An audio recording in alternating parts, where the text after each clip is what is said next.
ആദ്യ ടേമിൽ അമേരിക്കയുടെ പ്രസിഡന്റായിട്ട് അധികാരത്തിലെത്തിയ ഡൊണാൾഡ് ട്രംപ് ഇന്ത്യയെ അവരുടെ ഒരു സഖ്യകക്ഷിയായി കൂടെ നിർത്താമെന്ന് വ്യാമോഹിച്ചു.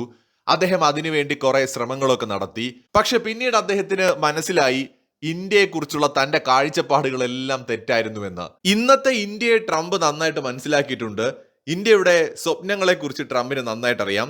ഇന്ത്യ കേവലം ഒരു പ്രാദേശിക ശക്തിയായി തുടരാൻ ആഗ്രഹിക്കുന്ന രാജ്യമല്ല, ഒരു ആഗോള ശക്തിയായിട്ട് ഇടപെടാനും വളരാനും ശ്രമിക്കുന്ന രാജ്യമാണ് എന്ന് അമേരിക്ക നന്നായി മനസ്സിലാക്കിയിട്ടുണ്ട്.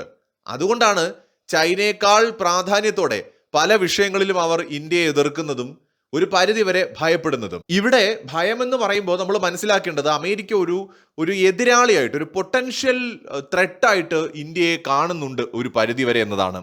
അതിന് ഏറ്റവും വലിയൊരു ഉദാഹരണം ആയുധ ആഗോള വിപണിയാണ്. ഈ ആഗോള ആയുധ വിപണിയിൽ ഇന്ന് അമേരിക്കയുടെയും റഷ്യയുടെയും ആധിപത്യത്തിന് ശരിക്കും വെല്ലുവിളി ഉയർത്തുന്ന രാജ്യമായിട്ട് ഇന്ത്യ മാറുകയാണ്. ഇന്ത്യ ആദ്യത്തെ 25 രാജ്യങ്ങളിൽ ഒരു രാജ്യം മാത്രമാണ്. പക്ഷെ എങ്ങനെയാണ് പരമ്പരാഗതമായി ആഗോള ആയുധ വിപണിയുടെ സിംഹഭാഗവും നിയന്ത്രിച്ചു പോകുന്ന അമേരിക്കയുടെയും റഷ്യയുടെയും ഒരു നിലനിൽപ്പിന് ഇന്ത്യ ഭീഷണിയായിട്ട് മാറുന്നത് എന്ന് നമുക്ക് നോക്കാം. അതായത് ലോക്ഹീഡ് മാർട്ടിൻ, ബോയിങ് തുടങ്ങിയ അമേരിക്കൻ പ്രതിരോധ ഭീമന്മാരും അത്യാധുനിക യുദ്ധവിമാനങ്ങളും മിസൈലുകളും നിർമ്മിക്കുന്ന റഷ്യൻ കമ്പനികളുമായിരുന്നു ഇതുവരെ ലോകരാജ്യങ്ങളുടെ പ്രതിരോധ ആവശ്യങ്ങളെ ഭരിച്ചിരുന്നത്. എന്നാൽ ഈ രംഗത്തേക്ക് മേക്കിംഗ് ഇന്ത്യ എന്ന കരുത്തുറ്റ കാൽവെപ്പോടെ ഇന്ത്യ കടന്നു വരുന്നു. സ്വാഭാവികമായിട്ട് ആ സമയത്തൊന്നും അമേരിക്ക യാതൊരു ഭീഷണിയായും അതിനെ കണ്ടിരുന്നില്ല. വിലയേറിയ പാശ്ചാത്യ ആയുധങ്ങൾക്ക് പകരമായിട്ട് കുറഞ്ഞ ചിലവിലും ഉയർന്ന ഗുണനിലവാരത്തിലും ഇന്ത്യ തദ്ദേശീയമായി വികസിപ്പിച്ച ആയുധങ്ങൾ അന്താരാഷ്ട്ര വിപണിയിൽ എത്തിക്കാൻ തുടങ്ങി. പതിയെ ഏറ്റവും റീസെന്റ് ആയിട്ട് ചില രാജ്യങ്ങൾ ഇതിൽ താല്പര്യം പ്രകടിപ്പിച്ചതോടെയാണ് ഇതിന്റെ അപകടം അമേരിക്ക മനസ്സിലാക്കിയതും ഓപ്പറേഷൻ സിന്ദൂറിൽ ഇന്ത്യയുടെ ആയുധങ്ങളുടെ മികവ് കണ്ടതോടെയാണ് ഇത് തങ്ങൾക്കുള്ള പണിയാണ് എന്ന് അവർ തിരിച്ചറിയുന്നതും. അമേരിക്കൻ യൂറോപ്യൻ കമ്പനികളുടെ ബിസിനസ്സിന് ശരിക്കും ഇന്ത്യ ഭാവിയിൽ ഒരു വെല്ലുവിളിയായിട്ട് മാറുമെന്ന് ഇതിൽ നിന്ന് അവർക്ക് മനസ്സിലാക്കാൻ കഴിഞ്ഞു. ഇപ്പൊ ബ്രഹ്മോസിന്റെ കാര്യം നമ്മൾ എപ്പോഴും സംസാരിക്കുന്നതാണ്. തേജസ് യുദ്ധവിമാനം നമ്മൾ മാസ് പ്രൊഡക്ഷൻ ഒന്നും നടത്തിയിട്ടില്ല എങ്കിലും അതൊരു 1.5 വിമാനമാണ് എന്ന് മനസ്സിലാക്കാനുള്ള ബുദ്ധിയൊക്കെ അമേരിക്കയ്ക്കുണ്ട്. ആകാശ് മിസൈൽ പ്രതിരോധ സംവിധാനങ്ങൾ ഓപ്പറേഷൻ സിന്ദൂർ സമയത്ത് ലോകത്തെ ഞെട്ടിക്കുന്ന പ്രകടനം കാഴ്ചവെച്ചിട്ടുണ്ട്. അമേരിക്കൻ പ്രതിരോധ കമ്പനികൾ നേരിടുന്ന ചില വെല്ലുവിളികളുണ്ട്. അമേരിക്കൻ കമ്പനികളായിട്ടുള്ള ലോക്ഹീഡ് മാർട്ടിൻ, ബോയിങ് എന്നിവയുടെ ആയുധങ്ങൾക്ക് വിപണിയിൽ വലിയ വിലയാണ്. കൂടാതെ അമേരിക്കയിൽ നിന്ന് ആയുധങ്ങൾ വാങ്ങുമ്പോൾ കടുത്ത രാഷ്ട്രീയ നിബന്ധനകളും ഉപരോധ ഭീഷണികളും ഒക്കെ പല രാജ്യങ്ങൾക്കും നേരിടേണ്ടി വരാറുണ്ട്. ഇന്ത്യ ആകട്ടെ ലോകത്തെ വിശ്വസ്ത പങ്കാളി അഥവാ ട്രസ്റ്റഡ് പാർട്ണറായിട്ട് മാറിക്കൊണ്ടിരിക്കുകയാണ്. കുറഞ്ഞ ചെലവിലാണ് ഇന്ത്യ ആയുധങ്ങൾ ഉൽപ്പാദിപ്പിക്കുന്നത്. പാശ്ചാത്യ രാജ്യങ്ങളുടെ ആയുധങ്ങളുടെ പകുതി വിലയ്ക്ക്, എന്നാൽ ഏതാണ്ട് അതേ ഗുണനിലവാരമോ അതിനേക്കാൾ മികച്ച നിലവാരമോ ഉള്ള ആയുധങ്ങൾ ഇന്ത്യ നൽകുകയാണ്. ആയുധങ്ങൾ വിൽക്കുമ്പോൾ മറ്റ് രാജ്യങ്ങളുടെ ആഭ്യന്തര കാര്യങ്ങളിൽ ഇടപെടാനോ കടുത്ത നിബന്ധനകൾ വയ്ക്കാനോ ഇന്ത്യ മുതിരുന്നുമില്ല. ആഫ്രിക്കൻ, ഏഷ്യൻ രാജ്യങ്ങളുടെ താല്പര്യമാണ് ഇതിൽ ശ്രദ്ധേയം. പ്രതിരോധ ബജറ്റ് പരിമിതമായ വികസ്വര രാജ്യങ്ങൾക്ക് തങ്ങളുടെ സുരക്ഷ ഉറപ്പാക്കാൻ ഏറ്റവും അനുയോജ്യം ഇന്ത്യൻ ആയുധങ്ങളാണെന്ന് അവർ കണ്ടു തുടങ്ങിയിരിക്കുകയാണ്. ഒരു കാലത്ത് ലോകത്തിലെ ഏറ്റവും വലിയ ആയുധ ഇറക്കുമതിക്കാരായിരുന്ന ഇന്ത്യ ഇന്ന് മേക്കിംഗ് ഇന്ത്യ പദ്ധതിയിലൂടെ ലോകത്തെ ഒരു ആയുധ കയറ്റുമതിക്കാരനായിട്ട് മാറിക്കൊണ്ടിരിക്കുകയാണ്. വരും വർഷങ്ങളിൽ കൂടുതൽ നൂതന സാങ്കേതിക വിദ്യകൾ വികസിപ്പിക്കുന്നതോടെ ലോക്ഹീഡ് മാർട്ടിൻ, ബോയിങ് തുടങ്ങിയ കമ്പനികളുടെ കുത്തക വിപണികളിലേക്ക് ഇന്ത്യ കൂടുതൽ ആഴത്തിൽ കടന്നു കയറുമെന്ന് അവർ ഭയപ്പെടുകയാണ്. ഇത് ആഗോള ആയുധ വിപണിയിൽ ഒരു പുതിയ മത്സരത്തിന് വഴി തുറക്കാനും സാധ്യതയുണ്ട്. അമേരിക്കയുടെ ചരിത്രം പരിശോധിച്ചാൽ പ്രശ്നങ്ങൾ ഉണ്ടാക്കിയും യുദ്ധങ്ങൾ ഉണ്ടാക്കിയും ആയുധങ്ങൾ വിറ്റഴിച്ചുമൊക്കെ പണം ഉണ്ടാക്കി നിലനിൽക്കുന്ന ഒരു രാജ്യമാണത്. സോ അവർക്കൊരു റിയൽ ത്രെട്ടായിട്ട് ഇന്ത്യ മാറുകയാണ്. ചൈനീസ് ആയുധങ്ങൾ അമേരിക്കയ്ക്ക് ഒരു വലിയ ഭീഷണിയായിട്ട് അവർ കാണുന്നില്ല. അതിന്റെ ഈ അടുത്തിടെ തന്നെ ചൈനയുടെ സ്റ്റെൽത്ത് സാങ്കേതിക വിദ്യയിലെ പോരായ്മകളും ചൈനയ്ക്ക് പറ്റിയ അബദ്ധങ്ങളും ഒക്കെ വിശദീകരിച്ചുകൊണ്ടൊരു ലേഖനം വന്നിട്ടുണ്ട്. നമുക്ക് അതിനെക്കുറിച്ച് വേറൊരു വീഡിയോയിൽ സംസാരിക്കാവുന്നതാണ്.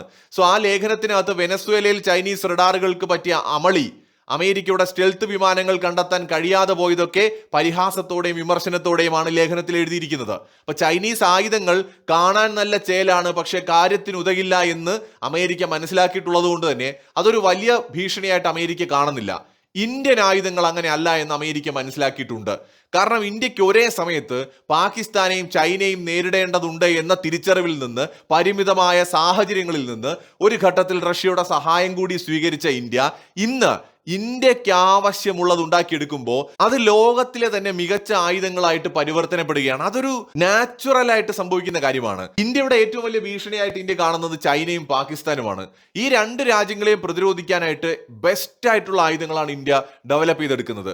അത് നമ്മുടെ ഒരു ഭൂമിശാസ്ത്രം അനുസരിച്ച് വളരെ തണുപ്പേറിയ പ്രദേശങ്ങളിലും ചൂട് കൂടിയ പ്രദേശങ്ങളിലും എല്ലാത്തരം കാലാവസ്ഥയിലും ഒക്കെ ഉപയോഗിക്കാൻ കഴിയുന്ന വിധത്തിലാണ് ഇന്ത്യ ആയുധങ്ങൾ ഡെവലപ്പ് ചെയ്യുന്നത്.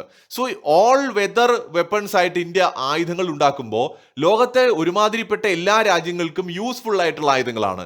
അർമേനിയോ അല്ലെങ്കിൽ വിയറ്റ്നാമോ ഇന്തോനേഷ്യയോ ഇപ്പോൾ ലേറ്റസ്റ്റ് ആയിട്ട് UAE മാത്രമല്ല, ഒരുപാട് രാജ്യങ്ങൾ ഇന്ത്യൻ ആയുധങ്ങളിലേക്ക് തിരിയുമെന്ന് അമേരിക്ക ഭയപ്പെടുന്നുണ്ട്.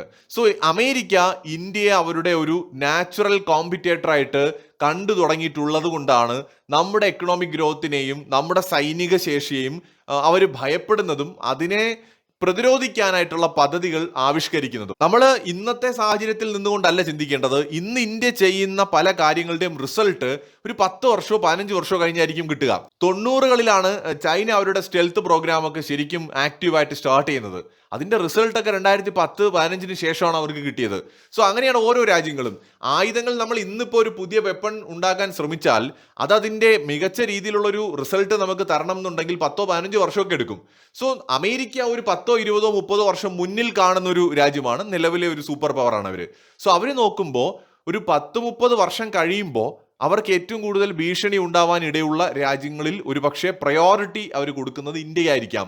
കാരണം ഇന്ത്യക്ക് ഒരു ജനാധിപത്യ രാജ്യം എന്നുള്ള ഇമേജ് ഉണ്ട്, അങ്ങോട്ട് ആരെയും ആക്രമിക്കാത്ത രാജ്യം എന്നുള്ളൊരു ഇമേജ് ഉണ്ട്. ഇന്ത്യ എല്ലാവരുമായി സഹകരിക്കുന്നുണ്ട്. ഇന്ത്യയുടെ പോപ്പുലേഷൻ ഭയങ്കരമാണ്. അമേരിക്ക ഭയപ്പെടുത്തുന്ന പോപ്പുലേഷൻ ഇന്ത്യക്കുണ്ട്. ഇന്ത്യക്ക് വളരാൻ ആവശ്യമായിട്ടുള്ള വെള്ളവും വളവും ഒക്കെ ഇവിടെ തന്നെയുണ്ട്. കാരണം നമുക്ക് മുന്നേറാനായിട്ടുള്ള ഒരു കൾച്ചറൽ പാരമ്പര്യം നമുക്കുണ്ട്. സോ ഒരു വലിയ സിവിലൈസേഷന്റെ പിന്തുടർച്ചക്കാർ എന്ന നിലയ്ക്ക് എല്ലാ അർത്ഥത്തിലും ഒരു വലിയ ശക്തിയായിട്ട് ഇന്ത്യക്ക് മുന്നേറാൻ കഴിയുമെന്ന് അമേരിക്കയ്ക്ക് നന്നായിട്ട് മനസ്സിലായിട്ടുണ്ട്. അതുകൊണ്ട് തന്നെയാണ് അമേരിക്കയ്ക്ക് ഒരു ഇന്ത്യ പ്രോബ്ലം ഉള്ളത്. മറ്റൊരു വീഡിയോയുമായി വീണ്ടും കാണാം.